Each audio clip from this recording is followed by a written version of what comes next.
ਸਤਿ ਸ਼੍ਰੀ ਅਕਾਲ ਜੀ। ਜਿਵੇਂ ਜਿਵੇਂ ਕਰੋਨਾ ਦਾ ਜ਼ੋਰ ਘਟ ਰਿਹਾ, ਤਿਵੇਂ ਤਿਵੇਂ ਪੰਜਾਬ ਦੇ ਵਿੱਚ ਸਿਆਸੀ ਸਰਗਰਮੀਆਂ ਜਿਹੜੀਆਂ ਉਹ ਤੇਜ਼ ਹੋਣੀਆਂ ਸ਼ੁਰੂ ਹੋਈਆਂ ਨੇ। ਆਉਂਦੇ ਸਮੇਂ ਦੇ ਦੌਰਾਨ ਬਹੁਤ ਕੁਝ ਨਵਾਂ ਵੇਖਣ ਸੁਣਨ ਨੂੰ ਮਿਲੂਗਾ।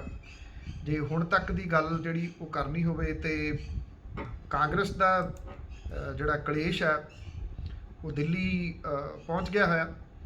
ਦਿੱਲੀ ਦੇ ਵਿੱਚੋਂ ਜਾ ਕੇ ਕੀ ਕੁਝ ਨਿਕਲਦਾ ਆਉਂਦੇ ਦਿਨਾਂ ਦੇ ਦੌਰਾਨ ਪਤਾ ਲੱਗੂਗਾ।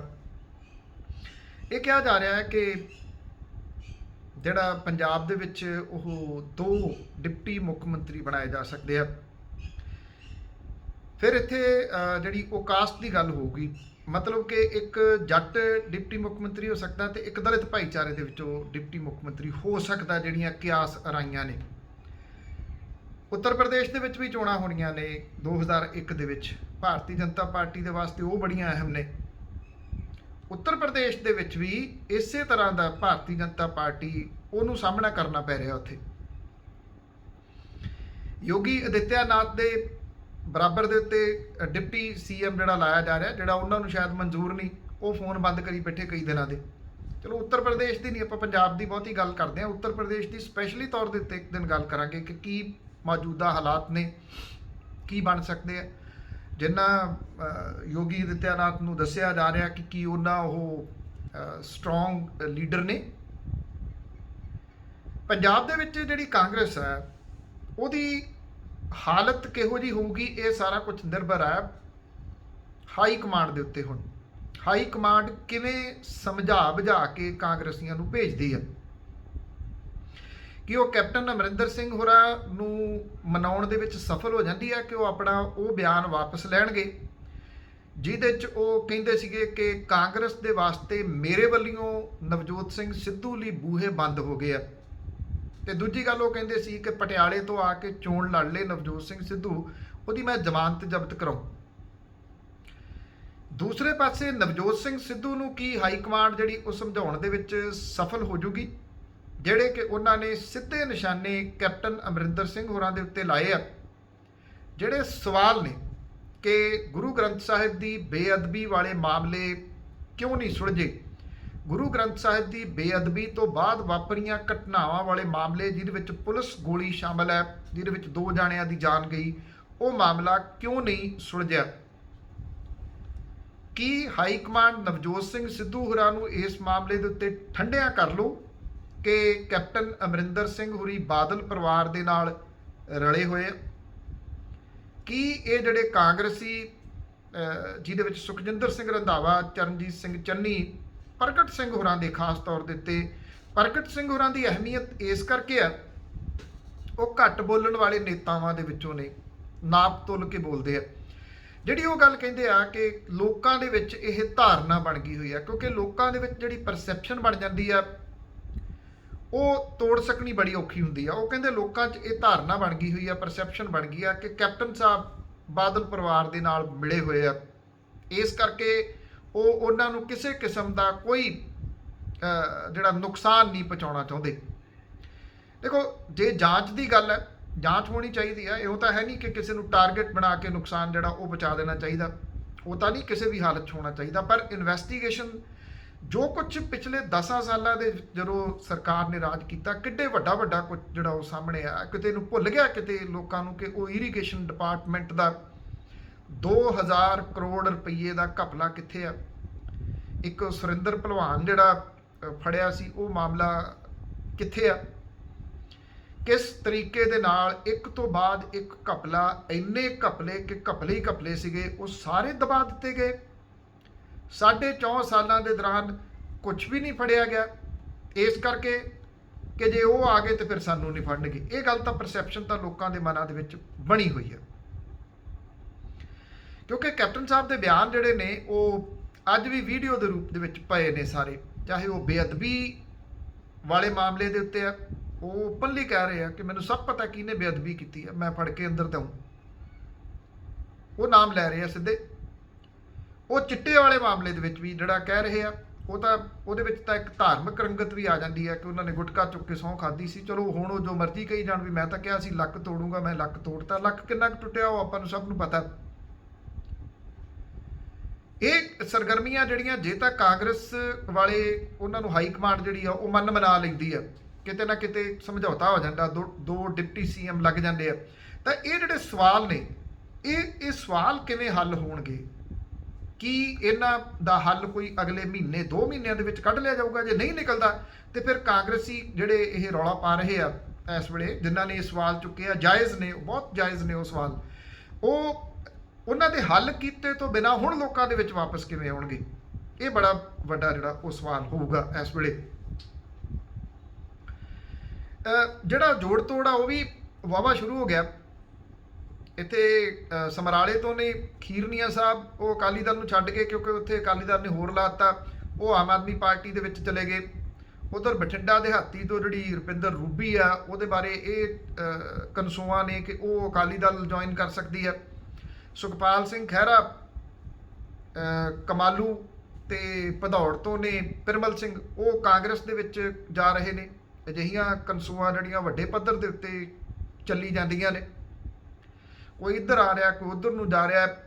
ਕੁਝ ਨਵੀਆਂ ਪਾਰਟੀਆਂ ਦੀ ਸੰਭਾਵਨਾ ਬਣ ਰਹੀ ਆ ਕਿ ਪੰਜਾਬ ਦੇ ਵਿੱਚ ਉਹ ਵੀ ਜਨਮ ਲੈਣਗੀਆਂ। ਅਕਸਰ ਜਨਮ ਲੈਂਦੀਆਂ ਹੁੰਦੀਆਂ ਜਦੋਂ ਕਿਤੇ ਵੋਟਾਂ ਆਉਂਦੀਆਂ ਨੇ, ਉਸ ਤੋਂ ਬਾਅਦ ਫਿਰ ਉਹ ਕਿੱਥੇ ਜਾਂਦੀਆਂ ਨੇ? ਉਹ ਆਪਣੀ ਜਗ੍ਹਾ ਦਿੱਤੇ, ਨਹੀਂ ਤਾਂ ਅਦਰਵਾਈਜ਼ ਬੜੇ ਮੋਰਚੇ ਵਗੈਰਾ ਬਣੇ ਸੀਗੇ, ਤੁਹਾਨੂੰ ਸਭ ਨੂੰ ਯਾਦ ਹੋਣਾ ਕਿੰਨੇ ਕਿੰਨੇ ਪਾਰਟੀਆਂ ਸੀ, ਉਹ ਮੁੜ ਕੇ ਕਿੱਥੇ ਗਈਆਂ? ਉਹ ਤਾਂ ਕਿਤੇ ਦਿਸੀਆਂ ਨਹੀਂ, ਉਹਨਾਂ ਦੀ ਬਾਅਦ ਦੇ ਵਿੱਚ ਕੋਈ ਐਕਟੀਵਿਟੀ ਜਿਹੜੀ ਉਹ ਨਜ਼ਰ ਨਹੀਂ ਆਉਂਦੀ। ਆਉਣ ਜਾਣ ਜਿਹੜਾ ਉਹ ਬਣਿਆ ਹੀ ਹੋਇਆ। ਇਹ ਕਿਸੇ ਨਾ ਕਿਸੇ ਰੂਪ ਦੇ ਵਿੱਚ ਇਹ ਜਿਹੜਾ ਚੋਣਾਂ ਦੇ ਮੌਕੇ ਦੇ ਉੱਤੇ ਆਉਣ ਜਾਣ ਬਣਦਾ, ਇਹਦੇ ਲਈ ਪੰਜਾਬੀਆਂ ਨੂੰ ਸੁਚੇਤ ਹੋਣ ਦੀ ਜਿਹੜੀ ਲੋੜ ਆ, ਇਹਦੇ ਸੰਬੰਧੀ ਜਾਣਕਾਰੀ ਰੱਖਣ ਦੀ ਲੋੜ ਹੈ। ਇਹ ਕਿਵੇਂ ਪੋਸੀਬਲ ਹੋ ਸਕਦਾ ਕਿ ਕੋਈ ਇੱਕ ਬੰਦਾ ਜਿਹੜਾ ਇੱਕ ਹਲਕੇ ਨੂੰ ਰਿਪਰੈਜ਼ੈਂਟ ਕਰਦਾ, ਉਹ ਕਹਿੰਦਾ ਠੀਕ ਆ ਜੀ ਮੈਂ ਅੱਜ ਇਹ ਪਾਰਟੀ ਛੱਡ ਕੇ ਹੁਣ ਦੂਜੀ ਪਾਰਟੀ 'ਚ ਮੈਂ ਜਾ ਰਿਹਾ, ਕਿ ਉਹਨੂੰ ਜਿੰਨੇ ਲੋਕਾਂ ਨੇ ਵੋਟ ਪਾਈ ਹੁੰਦੀ ਆ, ਜਿੰਨੇ ਲੋਕ ਉਹਦੇ ਨਾਲ ਨੇ, ਉਹ ਸਾਰੇ ਦੇ ਸਾਰੇ ਉਹਦੇ ਨਾਲ ਉਸ ਪਾਰਟੀ ਦੇ ਵਿੱਚ ਚਲੇ ਜਾਂਦੇ ਆ? ਇਹ ਮੇਰਾ ਤੁਹਾਨੂੰ ਸਵਾਲ ਹੈ, ਤੁਸੀਂ ਕੀ ਸੋਚਦੇ ਹੋ ਇਹਦੇ ਉੱਤੇ? ਕਿ ਇਦਾਂ ਹੁੰਦਾ ਕਿ ਕੋਈ ਜਿਹੜਾ ਜਿੱਧਰ ਮਰਜ਼ੀ ਚੱਲ ਜਾਓ, ਕਿ ਵੀ ਠੀਕ ਆ ਜੀ ਮੈਂ ਕੱਲ ਉਹਨਾਂ ਨਾਲ ਸੀਗਾ, ਅੱਜ ਮੈਂ ਇੱਧਰ ਜਿਹੜਾ ਆ ਗਿਆ? ਇਹ ਇੱਕ ਅਹਿਮ ਪੁਆਇੰਟ ਹੈ ਜਿਹਦੇ ਉੱਤੇ ਪੰਜਾਬ ਵਾਲਿਆਂ ਨੂੰ ਇਸ ਇਲੈਕਸ਼ਨ ਦੇ ਵਿੱਚ ਸਵਾਲ ਕਰਨ ਦੀ ਜਿਹੜੀ ਉਹ ਜ਼ਰੂਰਤ ਹੈ। ਸਵਾਲ ਤਾਂ ਜਿਹੜੇ ਇਹ ਵੀ ਕਰਨ ਦੀ ਜ਼ਰੂਰਤ ਹੈ ਕਿ ਤੁਹਾਨੂੰ ਗਲੀਆਂ ਨਾਲੀਆਂ 'ਚੋਂ ਹੁਣ ਨਿਕਲਣਾ ਪਊਗਾ। ਜੇ ਤੁਸੀਂ ਗਲੀਆਂ ਨਾਲੀਆਂ ਦੇ ਵਿੱਚੋਂ ਅਜੇ ਵੀ ਨਾ ਨਿਕਲੇ ਪੰਜਾਬੀਓ, ਤੇ ਫਿਰ ਮੁੜ ਕੇ ਤੁਹਾਨੂੰ ਕੋਈ ਇਹਨਾਂ ਨਾਲੀਆਂ ਦੇ ਵਿੱਚੋਂ ਨਹੀਂ ਕੱਢ ਸਕੂਗਾ। ਇਹ ਗੱਲ ਪੱਕੀ ਹੈ। ਮਹਾਮਾਰੀ ਦੇ ਵਿੱਚ ਤੁਸੀਂ ਸਭ ਕੁਝ ਦੇਖ ਲਿਆ, ਤੁਹਾਡਾ ਸਿਹਤ ਢਾਂਚਾ ਤਬਾਹ ਇਸ ਵੇਲੇ ਕਿਤੇ ਨਹੀਂ ਹੈਗਾ। ਐਵੇਂ ਗੱਲਾਂ ਕਰਨ ਨੂੰ ਤੁਸੀਂ ਜੋ ਮਰਜ਼ੀ ਕਹੀ ਚਲੋ, ਉਹ ਹੈ ਨਹੀਂਗਾ ਕਿਤੇ ਵੀ। ਤੁਹਾਡਾ ਸਰਕਾਰੀ ਸਕੂਲਾਂ ਦਾ ਢਾਂਚਾ ਲਗਭਗ ਸਮਾਪਤੀ ਕੰਢੇ ਕਰ ਦਿੱਤਾ ਗਿਆ। ਪ੍ਰਾਈਵੇਟ ਸਕੂਲਾਂ ਨੇ ਤੁਹਾਨੂੰ ਬਿਜ਼ਨਸ ਦੇ ਰੂਪ ਦੇ ਵਿੱਚ ਕਿੰਨੀ ਕੁ ਜੰਮ ਲਾਹੀ ਜਿਉਂ ਇਹ ਕਰੋਨਾ ਵਾਇਰਸ ਆ, ਉਹ ਤੁਹਾਡੇ ਸਭ ਦੇ ਸਾਹਮਣੇ ਆ। ਇਹ ਦੋ ਤੁਹਾਡੀਆਂ ਜਿਹੜੀਆਂ ਮੁੱਢਲੀਆਂ ਲੋੜਾਂ ਸੀ ਉਹ ਖਤਮ ਕਰ ਦਿੱਤੀਆਂ ਗਈਆਂ। ਕੀ ਤੁਸੀਂ ਇਹਨਾਂ ਦੇ ਬਾਰੇ ਦੇ ਵਿੱਚ ਅਜੇ ਵੀ ਸਿਆਸੀ ਪਾਰਟੀਆਂ ਨੂੰ ਸਵਾਲ ਕਰਨੇ ਆ ਜਾਂ ਨਹੀਂ ਕਰਨੇ? ਜਿਹੜੀ ਵੀ ਪਾਰਟੀ ਦੇ ਮਗਰ ਹੋ ਤੁਸੀਂ, ਕਿਸੇ ਦੇ ਵਿੱਚ ਤੁਸੀਂ ਆਜ਼ਾਦ ਹੋ ਉਸ ਮਾਮਲੇ ਦੇ ਉੱਤੇ, ਸਵਾਲ ਜ਼ਰੂਰ ਕਰੋ। ਜਿਹੜਾ ਵੋਟਾਂ ਲੈਣ ਆਵੇ ਉਹਨੂੰ ਸਵਾਲ ਕਰੋ। ਇੱਕ ਸਵਾਲ ਇਹ ਵੀ ਪੁੱਛੋ, ਜਿਹੜਾ ਵਿਧਾਇਕ ਵੰਡ ਦੇ ਵਾਸਤੇ ਤੁਹਾਡੇ ਕੋਲੇ ਆ ਰਿਹਾ, ਉਹਨੂੰ ਪੁੱਛੋ ਕਿ ਤੂੰ ਆਪਣੇ ਖੇਤਰ ਦੇ ਵਿੱਚ ਕਿੰਨੇ ਦਿਨ ਹਫ਼ਤੇ ਦੇ ਵਿੱਚ ਦੇਏਗਾ? ਹਫ਼ਤੇ 'ਚ 1 ਦਿਨ, ਹਫ਼ਤੇ 'ਚ 2 ਦਿਨ, ਜਾਂ ਇਹਦੇ ਤੋਂ ਵੱਧ? ਜਾਂ ਉਹ ਐਮਐਲਏ ਹੋਸਟਲ ਦੇ ਵਿੱਚੋਂ ਹੀ ਲੱਭੂਗਾ? ਇਹਦੇ ਵਿੱਚ ਸਾਰੇ ਜਿਹੜੇ ਨੇ ਉਹ ਜਵਾਬਦੇਹ ਨੇ। ਉਹ ਕਿਸੇ ਵੀ ਪਾਰਟੀ ਦੇ ਹੋਣ, ਉਹ ਜਵਾਬਦੇਹ ਨੇ। ਉਹ ਲੋਕਾਂ ਦੇ ਵਾਸਤੇ, ਲੋਕਾਂ ਲਈ ਆਪਣੇ ਹਲਕੇ ਦੇ ਵਿੱਚ ਖੜੇ ਹੋਏ ਨਹੀਂ ਦਿਸੇ। ਸੱਤਾਧਾਰੀ ਧਿਰ ਵਾਲੇ ਬਿਲਕੁਲ ਨਹੀਂ ਦਿਸੇ, ਵਿਰੋਧੀ ਧਿਰ ਵਾਲੇ ਬਿਲਕੁਲ ਨਹੀਂ ਦਿਸੇ। ਕੋਈ ਟਾਵਾਂ ਜਿਹੜਾ ਉਹ ਦਿਸਦਾ ਹੋਊਗਾ, ਨਹੀਂ ਤਾਂ ਅਦਰਵਾਈਜ਼ ਇਹ ਆਪਣੇ ਹਲਕਿਆਂ ਦੇ ਵਿੱਚ ਨਹੀਂ ਦਿਸੇ। ਜਦੋਂ ਮਾੜੇ ਸਮੇਂ ਦੇ ਉੱਤੇ ਲੋਕਾਂ ਨੂੰ ਲੋੜ ਸੀ, ਇਹ ਵਿਧਾਇਕ ਸਿਆਸੀ ਪਾਰਟੀਆਂ ਵਾਲੇ ਨਹੀਂ ਦਿਸੇ। ਇਹਦੇ 'ਚ ਕੋਈ ਇਹ ਨਹੀਂ ਹੈਗਾ ਕਿ ਫਲਾਂ ਦਿਸ ਪਿਆ, ਫਲਾਂ ਨਹੀਂ ਦਿਸਿਆ, ਕੋਈ ਵੀ ਨਹੀਂ ਦਿਸਿਆ। ਮਾੜੇ ਸਮੇਂ ਦੇ ਉੱਤੇ ਨਹੀਂ ਦਿਸਿਆ। ਇਹ ਇਹਨਾਂ ਤੋਂ ਸਵਾਲ ਪੁੱਛੋ, ਤੁਸੀਂ ਕਿੰਨੇ ਦਿਨ ਆਪਣੇ ਹਲਕੇ ਨੂੰ ਦਿਓਗੇ? ਸਾਰਿਆਂ ਤੋਂ ਸਵਾਲ ਪੁੱਛੋ। ਵੋਟ ਜਿਹਨੂੰ ਮਰਜ਼ੀ ਪਾਓ, ਜਿਹਦੇ ਤੋਂ ਸੈਟੀਸਫਾਈਡ ਹੋਵੋ ਉਹਨੂੰ ਵੋਟ ਪਾਉਣਾ। ਇਹ ਸਵਾਲ ਉਹਨੂੰ ਪੁੱਛੋ। ਇਹ ਸਵਾਲ ਪੁੱਛੋ ਕਿ ਤੁਹਾਡਾ ਸਾਡਾ ਡਿਸਪੈਂਸਰੀ ਸਿਸਟਮ ਜਿਹੜਾ ਤੁਸੀਂ ਤਬਾਹ ਕਰਤਾ ਉਹਨੂੰ ਵਾਪਸ ਲਿਆਓਗੇ ਜਾਂ ਨਹੀਂ। ਕਿੰਨੇ ਚਿਰ 'ਚ ਵਾਪਸ ਲੈ ਕੇ ਆਓਗੇ? ਇਹਨਾਂ ਡਿਸਪੈਂਸਰੀਆਂ ਚਾਹੇ ਪੰਜਾਂ ਪਿੰਡਾਂ ਮਗਰ ਇੱਕ ਡਿਸਪੈਂਸਰੀ ਦੇ ਦਿਓ ਜਿਹਦੇ ਵਿੱਚ ਡਾਕਟਰ ਹੋਵੇ, ਜਿਹਦੇ ਵਿੱਚ ਫਾਰਮਾਸਿਸਟ ਹੋਵੇ, ਘੱਟੋ ਘੱਟ 5 ਪਿੰਡਾਂ ਮਗਰ ਇੱਕ ਦੇ ਦਿਓ। ਕਿੰਨੇ ਚਿਰ 'ਚ ਲੈ ਕੇ ਆਓਗੇ? ਇਹ ਸਵਾਲ ਜਿਹੜੇ ਉਹ ਕਰਨੇ ਬੜੇ ਜ਼ਰੂਰੀ ਨੇ। ਨਾ ਕੀਤੇ ਤੇ ਫਿਰ ਇਹ ਕੀ ਪਤਾ ਕਿ ਕੱਲ ਨੂੰ ਇਹਦੇ ਨਾਲੋਂ ਹੋਰ ਮਾੜਾ ਸਮਾਂ ਕਰੋਨਾ ਨਾਲੋਂ ਨਹੀਂ ਆ ਜਾਣਾ, ਫਿਰ ਤੁਸੀਂ ਕਿੱਥੇ ਜਾਓਗੇ? ਪ੍ਰਾਈਵੇਟ ਹਸਪਤਾਲਾਂ ਨੇ ਚੰਮ ਲਾਤੀ ਤੁਹਾਡੀ। ਐਸੇ ਹਾਲਾਤ ਬਣੇ, ਇੱਕ ਚੈਰੀਟੇਬਲ ਹਸਪੀਟਲ ਜਲੰਧਰ ਦੇ ਵਿੱਚ ਹੈ, ਗੜਾ ਰੋਡ ਦੇ ਉੱਤੇ ਹੈ, ਔਰ ਉਹ ਪ੍ਰਵਾਸੀਆਂ ਤੋਂ ਬਹੁਤ ਪੈਸੇ ਲੈਂਦਾ। 1800 ਰੁਪਈਆ ਹੈ ਨਹੀਂ ਸੀ ਇੱਕ ਗਰੀਬ ਦੇ ਕੋਲੇ, ਤੇ ਉਹਦੀ ਬੱਚੀ ਦੀ ਡੈੱਡ ਬੋਡੀ ਨਹੀਂ ਸੀ ਦਿੱਤੀ ਜਾ ਰਹੀ। ਜਿਹੜਾ ਪਹਿਲਾਂ ਬਿੱਲ ਬਣਾਇਆ ਸੀ 8000 ਤੋਂ ਉੱਪਰ, ਉਹ ਤਾਂ ਉਹਨੇ ਦੇਤਾ। ਉਹ ਕਹਿੰਦੇ ਜੀ ਮੁੜ ਕੇ 1800 ਰੁਪਈਆ ਹੋਰ ਲਿਆ। ਹੁਣ 1300 ਰੁਪਈਆ ਉਹਨੇ ਇਕੱਠਾ ਕਰਕੇ, ਵਿਚਾਰੇ ਮਜ਼ਦੂਰ ਸੀ, ਪ੍ਰਵਾਸੀ ਮਜ਼ਦੂਰ, ਉਹਨੇ 1300 ਰੁਪਈਆ ਫੇਰ ਦਿੱਤਾ। 500 ਰਹਿੰਦਾ ਸੀ। 500 ਦੇ ਵਾਸਤੇ ਵੀ ਉਹਦੀ ਬੱਚੀ ਦੀ ਡੈੱਡ ਬੋਡੀ ਦੇਣ ਦੇ ਵਾਸਤੇ ਉਹ ਤਿਆਰ ਨਹੀਂ ਸੀ। ਉਹ ਤਾਂ ਲੋਕ ਇਕੱਠੇ ਨਾ ਹੁੰਦੇ ਤੇ ਉਹਨਾਂ ਡੈੱਡ ਬੋਡੀ। ਇੰਨਾ ਬੇੜਾ ਗਰਕ ਹੋ ਗਿਆ, ਇੰਨਾ ਬੇੜਾ ਗਰਕ ਹੋ ਗਿਆ ਇਸ ਲੈਵਲ ਦਾ। 500 ਰੁਪਈਆ ਜਿਹੜਾ, ਮਤਲਬ ਕਿ ਕੋਈ ਸ਼ਰਮ ਹਜਾ ਨਾਂ ਦੀ ਕੋਈ ਚੀਜ਼ ਨਹੀਂ ਰਹੀ। ਇਸ ਕਰਕੇ ਤੁਹਾਨੂੰ ਇਸ ਬਾਰੇ 'ਚ ਸੋਚਣਾ ਪਊਗਾ ਕਿ ਤੁਹਾਡਾ ਢਾਂਚਾ ਜਿਹੜਾ ਡਿਸਪੈਂਸਰੀ ਸਿਸਟਮ ਸੀਗਾ, ਸਰਕਾਰੀ ਹਸਪੀਟਲਾਂ ਦਾ ਢਾਂਚਾ ਸੀ, ਉਹ ਕਿੱਥੇ ਗਿਆ? ਉਹ ਕਿਵੇਂ ਵਾਪਸ ਆਊਗਾ? ਇਹ ਸਵਾਲ ਤੁਹਾਨੂੰ ਕਰਨੇ ਪੈਣਗੇ। ਸਭ ਤੋਂ ਅਹਿਮ ਜਿਹੜੀ ਗੱਲ ਜਿੱਧਰ ਤੁਹਾਨੂੰ ਧਿਆਨ ਦੇਣਾ ਪਊਗਾ ਉਹ ਇਹ ਆ ਕਿ ਜਿਹੜੀ ਇੱਕ ਸਦੀਵੀ ਸਾਂਝ ਬੜੀ ਦੇਰ ਦੀ ਪੰਜਾਬ ਦੇ ਵਿੱਚ ਰਹੀ ਹੈ, ਜਿਹਦੇ ਵਿੱਚ ਕਦੀ ਪੰਜਾਬ ਦੇ ਵਿੱਚ ਘੱਟੋ ਘੱਟ ਫਿਰਕਿਆਂ ਦੇ ਵਿਚਾਲੇ ਦੰਗੇ ਨਹੀਂ ਹੋਏ, ਉਹਨਾਂ ਨੂੰ ਕਰਾਉਣ ਦੇ ਯਤਨ ਜਿਹੜੇ ਆ ਉਹ ਫੇਰ ਹੋਣਗੇ। ਜਿਹੜੀ ਪਿਛਲੇ ਦਿਨਾਂ ਦੇ ਵਿੱਚ ਇੱਕ ਅਰਦਾਸ ਹੋਈ ਸੀ ਵਿਵਾਦਤ, ਉਹ ਇੱਕ ਉਹਦੀ ਸਾਜ਼ਿਸ਼ ਦਾ ਅਹਿਮ ਪਾਰਟ ਸੀ। ਉਹ ਤਾਂ ਜਿਹੜੀ ਕਮੇਟੀ ਇੱਕ ਉਹੀ ਆਪਣੇ ਤੌਰ ਦੇ ਉੱਤੇ ਬਣ ਗਈ, ਉਹਨਾਂ ਨੇ ਬੜਾ ਵਧੀਆ ਕੰਮ ਕੀਤਾ। ਉਹਨਾਂ ਨੇ CCTV ਫੁਟੇਜ ਵਗੈਰਾ ਕੱਢ ਕੇ ਸਾਰਾ ਕੁਝ ਲੱਭ ਲਿਆ ਕਿ ਕਿਵੇਂ ਉਹਦੇ ਤੋਂ ਅਰਦਾਸ ਕਰਾਈ ਗਈ। ਉਹਦੇ 'ਚ ਇੱਕ ਪੱਤਰਕਾਰ ਵੀ ਸ਼ਾਮਲ ਹੈ, ਇੱਕ ਨਿਊਜ਼ ਚੈਨਲ ਦਾ, ਤੇ ਉਹਦੇ ਵਿੱਚ ਇੱਕ ਸਿਆਸੀ ਪਾਰਟੀ ਦਾ ਆਗੂ ਵੀ ਸ਼ਾਮਲ ਹੈ। ਉਹਨਾਂ ਨੇ ਉਹ ਪੈਸੇ ਦੇ ਕੇ ਕਰਾਇਆ। ਇਹ ਤਾਂ ਸਿਆਣੇ ਨੇ ਪੰਜਾਬੀ, ਨਹੀਂ ਭੜਕੇ, ਨਹੀਂ ਤਾਂ ਅਦਰਵਾਈਜ਼ ਦੋ ਫਿਰਕਿਆਂ ਦੇ ਵਿਚਾਲੇ ਭੜਕਾਹਟ ਪੂਰੀ ਪੈਦਾ ਕਰ ਦੇਣੀ ਸੀ। ਇੱਕ ਇਹਨਾਂ ਦਿਨਾਂ ਦੇ ਵਿੱਚ ਜੇ ਤੁਸੀਂ ਦੇਖਿਆ ਹੋਵੇ ਤੇ ਦੁਬਾਰਾ ਫੇਰ ਪੰਜਾਬੀ ਤੇ ਜਿਹੜੇ ਹਰਿਆਣਵੀ ਨੇ ਉਹਨਾਂ ਨੂੰ ਲੜਾਉਣ ਦੇ ਯਤਨ ਨੇ। ਇਹ ਉਹਦਾ ਹੀ ਪਾਰਟ ਹੈ ਇੱਕ।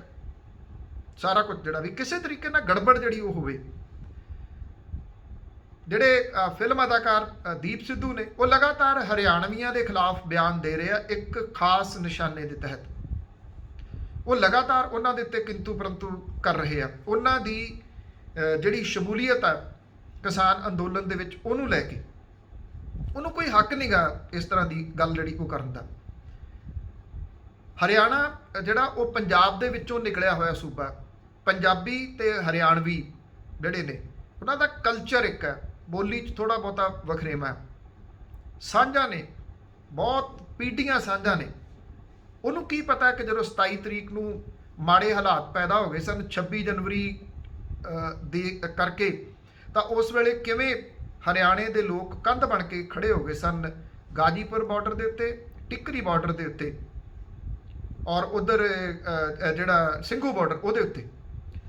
ਗਾਜੀਪੁਰ ਬਾਰਡਰ ਦੇ ਉੱਤੇ ਚਲੋ ਉੱਤਰ ਪ੍ਰਦੇਸ਼ ਵਾਲੀ ਸਾਈਡ ਦੇ ਉੱਤੋਂ ਜ਼ਿਆਦਾ ਆਏ। ਹਰਿਆਣਵੀ ਲੋਕਾਂ ਨੇ ਇਸ ਪਾਸੇ ਵੱਲ ਵਹੀਰਾਂ ਜਿਹੜੀਆਂ ਘੱਤੀਆਂ ਕਿ ਸਾਡੇ ਭਰਾ ਭੈਣ ਮੁਸ਼ਕਲ ਦੇ ਵਿੱਚ ਆ ਗਏ, ਔਰ ਉਹ ਬਹੁਤ ਵੱਡਾ ਉਹ ਰੋਲ ਸੀਗਾ। ਔਰ ਉੱਥੇ ਬੈਠੇ ਇਕੱਠੇ ਜਿਨ੍ਹਾਂ ਨੇ ਉਹ ਦੇਖਿਆ, ਸਭ ਨੂੰ ਪਤਾ ਕਿ ਕੈਸੀਆਂ ਸਾਂਝਾਂ ਉਹ ਪੁਰਾਣੀਆਂ ਸ਼ੁਰੂ ਹੋ ਗਈਆਂ। ਉਹਨਾਂ ਨੂੰ ਦੁਬਾਰਾ ਹੁਣ ਉਚੇੜਨ ਦੀ ਕੋਸ਼ਿਸ਼ ਕੀਤੀ ਜਾ ਰਹੀ ਹੈ ਕਿ ਇਹਨਾਂ ਦੇ ਵਿੱਚ ਫ੍ਰਿਕਸ਼ਨ ਜਿਹੜੀ ਉਹ ਪਾਈ ਜਾਵੇ। ਇਸ ਚੀਜ਼ ਤੋਂ ਬਹੁਤ ਸੁਚੇਤ ਰਹਿਣ ਦੀ ਲੋੜ ਹੈ। ਵੋਟਾਂ ਕੌਣ ਬਣਦਾ ਕੌਣ ਨਹੀਂ ਬਣਦਾ, ਕਿਹਨੇ ਮੰਤਰੀ ਬਣਨਾ ਕਿਹਨੇ ਮੁੱਖ ਮੰਤਰੀ ਬਣਨਾ, ਉਹ ਆਪਣੀ ਜਗ੍ਹਾ ਦਿੱਤੇ ਆ। ਇਹ ਸਾਂਝਾਂ ਜਿਹੜੀਆਂ ਨੇ ਉਹ ਕਾਇਮ ਰਹਿਣੀਆਂ ਚਾਹੀਦੀਆਂ ਨੇ। ਸਾਂਝਾਂ ਕਾਇਮ ਰਹਿਣਗੀਆਂ, ਤੁਸੀਂ ਬਹੁਤ ਕੁਝ ਕਰ ਲੋਗੇ। ਇਹ ਸਾਂਝਾਂ ਦੇ ਵਿੱਚ ਤਰੇੜ ਇਹਨਾਂ ਲੋਕਾਂ ਨੇ ਪਾਤੀ ਤੇ ਫਿਰ ਮੁਸ਼ਕਲ ਜਿਹੜੀ ਉਹ ਖੜੀ ਹੋਊਗੀ। ਇੱਕ ਪੁਆਇੰਟ ਜਿਹੜਾ ਇਸ ਵਾਰੀ ਉੱਭਰ ਰਿਹਾ ਉਹ ਇਹ ਜ਼ਰੂਰ ਸਾਹਮਣੇ ਆਉਣਾ ਚਾਹੀਦਾ ਕਿ ਘੱਟੋ ਘੱਟ ਇਹ ਕਹੋ ਕਿ ਜਿਹੜਾ ਵੀ ਮੁੱਖ ਮੰਤਰੀ ਬਣੇ, ਜਿਹੜੀ ਵੀ ਪਾਰਟੀ ਦਾ, ਉਹ ਸਰਕਾਰੀ ਰਿਹਾਇਸ਼ ਦੇ ਵਿੱਚ ਰਹੇ, ਉਹ ਆਪਣੀ ਪ੍ਰਾਈਵੇਟ ਰਿਹਾਇਸ਼ 'ਚ ਨਹੀਂ ਰਹੇ, ਚਾਹੇ ਚੰਡੀਗੜ੍ਹ ਜਿਹੜਾ ਮਿਲਦੀ। ਔਰ ਉਹ ਮਹੀਨੇ ਦੇ ਵਿੱਚ ਪੰਜਾਬ ਦੇ ਘੱਟੋ ਘੱਟ ਇੱਕ ਦੌਰਾ, ਇੱਕ ਤੋਂ ਵੱਧ ਜਿਹੜਾ ਉਹਦੇ ਚਾਹੀਦੇ ਆ। ਹਰ ਡਿਸਟ੍ਰਿਕਟ ਦੇ ਵਿੱਚ ਉਹ ਇੱਕ ਦੌਰਾ ਜਿਹੜਾ ਉਹ ਕਰੇ, ਚਾਹੇ ਮਹੀਨੇ ਦੇ ਵਿੱਚ 2 ਦੌਰੇ ਰੱਖ ਲੇ ਕਿ ਮਹੀਨੇ 'ਚ 2 ਡਿਸਟ੍ਰਿਕਟ ਜਾਣਾ। 22 ਡਿਸਟ੍ਰਿਕਟ ਨੇ, ਤਾਂ ਉਹਨਾਂ ਥਾਵਾਂ ਦੇ ਉੱਤੇ ਜਾ ਕੇ ਲੋਕਾਂ ਦੀਆਂ ਜਿਹੜੀਆਂ ਉਹ ਮੁਸ਼ਕਲਾਂ ਸੁਣਨੀਆਂ ਨੇ। ਉੱਥੇ ਕੋਈ ਸੰਗਤ ਦਰਸ਼ਨ ਕਰਨ ਦੀ ਲੋੜ ਨਹੀਂ ਹੈ ਕਿ ਚੈੱਕ ਲੈ ਜਾਓ ਤੁਸੀਂ ਜੀ ਉੱਥੇ ਹਾਂ ਦਿਓ ਜੀ, ਆਪੋ ਆਪਣੇ ਲੋਕਾਂ ਨੂੰ ਦੇਣੇ ਸ਼ੁਰੂ ਕਰ ਦਿਓ। ਘੱਟੋ ਘੱਟ ਓਪਨ ਜਿਹੜੀਆਂ ਮੀਟਿੰਗਸ ਨੇ ਉਹ ਲਾ ਕੇ ਲੋਕਾਂ ਦੀਆਂ ਮੁਸ਼ਕਲਾਂ ਸੁਣਨੀਆਂ ਚਾਹੀਦੀਆਂ। ਜਿਹੜਾ ਵੀ ਬਣੇ ਮੁੱਖ ਮੰਤਰੀ, ਇਹ ਵਾਅਦਾ ਤੁਸੀਂ ਲੈਣਾ, ਤੁਸੀਂ ਲੈ ਸਕਦੇ ਹੋ।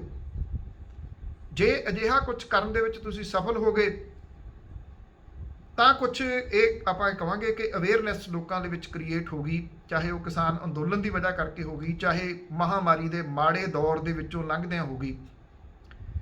ਜੇ ਆਪਾਂ ਇਹ ਸਾਰਾ ਕੁਝ ਨਾ ਲੈ ਸਕੇ ਤਾਂ ਫਿਰ ਇਹ ਹੋਊਗਾ ਕਿ ਜੇ ਤੁਸੀਂ ਇਹ ਸੋਚੋਗੇ ਕਿ ਚਲੋ ਐਤਕੀ 5 ਸਾਲ ਲਈ ਤੇ ਅਗਲੇ 5 ਸਾਲਾਂ ਬਾਅਦ ਲਈ, ਉਦੋਂ ਤੱਕ ਬਹੁਤ ਦੇਰ ਜਿਹੜੀ ਉਹ ਹੋ ਚੁੱਕੀ ਹੋਊਗੀ। ਕਿਉਂਕਿ ਪੰਜਾਬ ਅੱਜ ਉਹਨਾਂ ਹਾਲਾਤਾਂ ਦੇ ਉੱਤੇ ਖੜਾ ਜਿੱਥੇ ਜਿਹੜੀ ਉਹ ਗੁਰਬਾਣੀ ਦੀ ਤੋਂ ਕਹਿ ਕੇ ਕੰਢੀ ਉੱਤੇ ਰੁਖੜਾ ਕਿਚਰਕ ਬੰਨ੍ਹੈ ਧੀਰ, ਇਹ ਹੁਣ ਕੰਢੇ ਦੇ ਉੱਤੇ ਆ ਰੁੱਖ ਜਿਹੜਾ ਖੜਾ ਹੋਇਆ। ਇਹ ਬਚਦਾ ਜਾਂ ਨਹੀਂ ਬਚਦਾ, ਉਹ ਚਾਹੇ ਰੁੱਖਾਂ ਦੇ ਰੂਪ ਦੇ ਵਿੱਚ ਆ, ਉਹ এনवायरमेंट ਦੇ ਰੂਪ ਦੇ ਵਿੱਚ ਹੈ, ਮੈਡੀਕਲ ਫੈਸਿਲਿਟੀ ਦੇ ਰੂਪ ਦੇ ਵਿੱਚ ਹੈ, ਐਜੂਕੇਸ਼ਨ ਦੇ ਰੂਪ ਦੇ ਵਿੱਚ ਹੈ। ਚੁਫੇਰੇ ਤੋਂ ਘਿਰਿਆ ਪੰਜਾਬ, ਲੋਕਾਂ ਦਾ ਖਜ਼ਾਨਾ, ਰੇਤਾ ਜਿਹੜੀ ਆ ਉਹ ਲੋਕਾਂ ਦਾ ਖਜ਼ਾਨਾ, ਉਹ ਲੁੱਟ ਹੋ ਰਹੀ ਹੈ। 8 ਫੁੱਟ ਕੱਢੀ ਜਾ ਸਕਦੀ ਆ, 20-20 ਫੁੱਟ ਡੂੰਘੀਆਂ ਖੱਡਾਂ ਕੱਢ ਕੇ ਪੰਜਾਬ ਦਾ ਖਜ਼ਾਨਾ ਲਗਭਗ ਲੁੱਟ ਲਿਆ ਗਿਆ। ਪੰਜਾਬ ਦੇ ਵਿੱਚ ਨਕਲੀ ਸ਼ਰਾਬ ਦੀਆਂ ਫੈਕਟਰੀਆਂ ਓਪਨਲੀ ਚੱਲ ਰਹੀਆਂ ਨੇ। ਆ ਬਾਦਲ ਪਿੰਡ ਦੇ ਵਿੱਚ ਫੜੀ ਗਈ ਆ। ਕੁਝ 1 ਜਾਂ 2 ਅਖਬਾਰਾਂ ਹੋਣਗੀਆਂ ਜਿਨ੍ਹਾਂ ਨੇ ਜੁਰਤ ਕੀਤੀ ਤੇ ਉਹ ਖਬਰ ਲਾਤੀ, ਬਾਕੀ ਸਾਰੇ ਜਗ੍ਹਾ ਖਬਰ ਰੁਕਾ ਲਈ ਗਈ। ਉਹ ਖਬਰ ਉਦੋਂ ਬਾਅਦ ਗਾਇਬ ਕਰ ਦਿੱਤੀ ਗਈ ਆ ਸਾਰੀਆਂ ਅਖਬਾਰਾਂ ਦੇ ਵਿੱਚੋਂ, ਕਿਤੇ ਨਹੀਂ ਆ ਰਹੀ ਉਹਦੀ ਕਿ ਕੀ ਬਣਿਆ, ਕਿੰਨੇ ਟਰੱਕ ਸਮਾਨ ਦੇ ਉੱਥੋਂ ਫੜੇ। ਕਿਉਂ? ਕਿਉਂਕਿ ਉਹ ਰਾਜਨੀਤਿਕ ਵਿਅਕਤੀ ਦੀ ਸਾਰੀ ਜਗ੍ਹਾ ਹੈ। ਪਹਿਲਾਂ ਬਹੁਤ ਮੁਜ਼ਾਹਰੇ ਹੋਏ ਸੀਗੇ, ਜਿੰਦਾਬਾਦ ਮੁਰਦਾਬਾਦ, ਯਾਦ ਆ ਇੱਥੇ ਸ਼ੰਭੂ ਸਰਹੱਦ ਨੇੜੇ ਫੜੀ ਗਈ ਸੀ ਫੈਕਟਰੀ, ਰਾਜਪੁਰੇ ਫੜੀ ਗਈ ਸੀ, ਬੜੇ ਮੁਜ਼ਾਹਰੇ ਹੋਏ ਸੀ। ਐਤਕੀ ਨਹੀਂ ਮੁਜ਼ਾਹਰਾ ਹੋਇਆ ਕੋਈ ਵੀ, ਕੋਈ ਬੋਲਿਆ ਹੀ ਨਹੀਂ। ਸਿਆਸੀ ਪਾਰਟੀ ਕੋਈ ਬੋਲੀ ਹੋਈ ਨਹੀਂ। ਈਵਨ ਵਿਰੋਧੀ ਧਿਰ ਆਮ ਆਦਮੀ ਪਾਰਟੀ, ਤੁਸੀਂ ਉਹਨਾਂ ਨੂੰ ਸੁਣਿਆ ਕਿ ਉਹ ਬਾਦਲ ਪਿੰਡ ਕੋਈ ਉਹਨਾਂ ਦੇ ਵਿੱਚੋਂ ਗਿਆ ਹੋਵੇ ਜਾਂ ਉਹਨਾਂ ਦੇ ਕੋਈ ਬਿਆਨ ਆਏ ਹੋਣ ਕਿ ਇਹ ਕਿਉਂ ਐਡੀ ਵੱਡੀ ਜਿਹੜੀ ਫੈਕਟਰੀ ਫੜੀ ਗਈ, ਕੌਣ ਹੈ ਇਹਦਾ ਜ਼ਿੰਮੇਵਾਰ, ਦੱਸੋ। ਆਬਕਾਰੀ ਵਿਭਾਗ ਦੱਸੇ ਕਿੰਨਾ ਸਮਾਨ ਫੜਿਆ ਗਿਆ, ਇਹ ਕਿਹਦੀ ਸੀ? ਅਜੇ ਤੱਕ ਕੁਝ ਨਹੀਂ ਆ ਰਿਹਾ, ਕੋਈ ਨਹੀਂ ਬੋਲਿਆ ਉਸ ਮਾਮਲੇ ਦੇ ਉੱਤੇ। ਸਾਰੇ ਮੂੰਹ 'ਚ ਘੁੰਗਣੀਆਂ ਪਾ ਕੇ ਚੁੱਪ ਕਰ ਗਏ ਸਾਰੇ। ਸ਼ਾਇਦ ਇਸ ਕਰਕੇ ਮਰਦੇ ਨੇ ਲੋਕ, ਮਰੀ ਜਾਣ। ਲੋਕ ਲੈ ਕੇ ਜ਼ਹਿਰੀਲੀ ਸ਼ਰਾਬ ਜਿਹੜੀ ਉਹ ਪੀ ਵੀ ਜਾ ਰਹੇ ਨੇ ਇਹਨਾਂ ਫੈਕਟਰੀਆਂ ਤੋਂ। ਜੇ ਤੁਸੀਂ ਸੁਚੇਤ ਨਾ ਹੋਏ, ਜੇ ਤੁਸੀਂ ਆਪਣੇ ਆਲੇ ਦੁਆਲੇ ਵਾਲਿਆਂ ਨੂੰ ਸੁਚੇਤ ਨਾ ਕੀਤਾ, ਤੁਸੀਂ ਸਵਾਲ ਕਰਨ ਜੋਗੇ ਨਾ ਹੋਏ, ਸਵਾਲ ਬਣ ਕੇ ਰਹਿ ਜਾਓਗੇ। ਇੰਨਾ ਕੁ ਧਿਆਨ ਜਿਹੜਾ ਉਹ ਰੱਖਣਾ। ਬਾਕੀ ਜਿਹੜਾ ਡੱਬੂ ਹੈ ਉਹਦਾ ਕੰਮ ਭੌਂਕਣਾ, ਉਹ ਭੌਂਕੀ ਹੀ ਜਾਣਾ। ਸਾਡੀ ਡਿਊਟੀ ਉਹ ਲੱਗੀ ਹੋਈ ਹੈ ਕਿ ਤੁਸੀਂ ਸੁਚੇਤ ਰਹਿਣਾ। ਨਹੀਂ ਰਹੋਗੇ ਤੇ ਫਿਰ ਇੰਨਾ ਕੁ ਨੁਕਸਾਨ ਤਾਂ ਪੰਜਾਬ ਦਾ ਪਹਿਲਾਂ ਹੀ ਹੋ ਗਿਆ ਹੋਇਆ ਕਿ ਇਸ ਵੇਲੇ ਹਾਲਾਤ ਬਹੁਤ ਮਾੜੇ ਨੇ। ਜੇ ਤੁਸੀਂ ਇਹ ਸੋਚਦੇ ਵੀ ਇਦੋਂ ਮਾੜੇ ਕੀ ਹੋ ਜਾਣਗੇ, ਫਿਰ ਤਾਂ ਤੁਹਾਨੂੰ ਪਤਾ ਹੀ ਹੈ ਕਿ ਸਭ ਕੁਝ ਠੀਕ ਹੈ। ਜਾਂ ਇਹ ਸੋਚੋ ਕਿ ਅਗਲੇ 5 ਸਾਲ ਬਾਅਦ ਜਿਹੜੇ ਉਹ ਦੇਖਾਂਗੇ, ਤੇ ਫਿਰ ਉਦੋਂ ਤੱਕ ਕਿੰਨੇ ਕੁ ਬੱਚੇ ਸਾਡੇ ਇੱਥੇ ਇਸ ਸੂਬੇ ਦੇ ਵਿੱਚ ਰਹਿ ਜਾਣਗੇ। ਸਾਡੇ ਹਾਲਾਤ ਆਰੀਅਨ ਲੋਕਾਂ ਵਾਲੇ ਹੋ ਜਾਣਗੇ ਕਿ ਅਸੀਂ ਪੂਰੀ ਦੁਨੀਆ 'ਚ ਤਾਂ ਫੈਲ ਜਾਵਾਂਗੇ, ਸਾਡੀਆਂ ਜੜ੍ਹਾਂ ਜਿਹੜੀਆਂ ਨੇ ਉਹ ਸਮਾਪਤ ਹੋ ਜਾਣਗੀਆਂ। ਇੱਕ ਗੱਲ ਦਾ ਧਿਆਨ ਰੱਖਣਾ, ਬਹੁਤ ਸਾਰੇ ਲੋਕ ਸੋਚਦੇ ਆ ਚਲੋ ਇੱਥੋਂ ਛੱਡ ਕੇ ਚੱਲ ਜਾਵਾਂਗੇ। ਸਾਡਾ ਇੱਕ ਬਹੁਤ ਵੱਡਾ ਪੱਖ, ਸਾਡੀਆਂ ਜੜ੍ਹਾਂ ਜਿਹੜੀਆਂ ਨੇ ਉਹ ਇੱਥੇ ਨੇ। ਸਾਡੀਆਂ ਕਲਚਰਲ ਰੂਪ ਦੇ ਵਿੱਚ ਜੜ੍ਹਾਂ ਨੇ, ਸਾਡੀਆਂ ਬੋਲੀ ਦੇ ਰੂਪ ਦੇ ਵਿੱਚ ਜੜ੍ਹਾਂ ਨੇ। ਇਹਨਾਂ ਸਭ ਤੋਂ ਉੱਪਰ ਧਾਰਮਿਕ ਤੌਰ ਦੇ ਉੱਤੇ ਜੜ੍ਹਾਂ ਇੱਥੇ ਨੇ। ਉਹ ਜੜ੍ਹਾਂ ਇੱਥੋਂ ਲੱਗੀਆਂ ਨੇ। ਜੇ ਇਹ ਜੜ੍ਹਾਂ ਨਾ ਰਹੀਆਂ ਤੇ ਫਿਰ ਪੱਤੇ ਸੁੱਕਦਿਆਂ ਬਹੁਤੀ ਦੇਰ ਨਹੀਂ ਲੱਗਦੀ। ਇਸ ਗੱਲ ਦਾ ਧਿਆਨ ਰੱਖਣਾ, ਇਹਨਾਂ ਜੜ੍ਹਾਂ ਨੂੰ ਕਾਇਮ ਰੱਖਣਾ, ਇਹਨਾਂ ਜੜ੍ਹਾਂ ਨੂੰ ਹਰਿਆਂ ਰੱਖਣਾ ਤਾਂ ਕਿ ਉੱਤੇ ਪੱਤੇ ਹਰੇ ਜਿਹੜੇ ਉਹ ਉੱਗਦੇ ਰਹਿਣ। ਇਹ ਸਮੂਹ ਪੰਜਾਬੀਆਂ ਦਾ ਇੱਕ ਫਰਜ਼ ਹੈ ਹਰੇਕ ਪੱਖੋਂ, ਜੇ ਤੁਸੀਂ ਉਹਨੂੰ ਪਹਿਚਾਣ ਸਕੋ ਤਾਂ। ਧੰਨਵਾਦ। ਸਤਿ ਸ਼੍ਰੀ ਅਕਾਲ।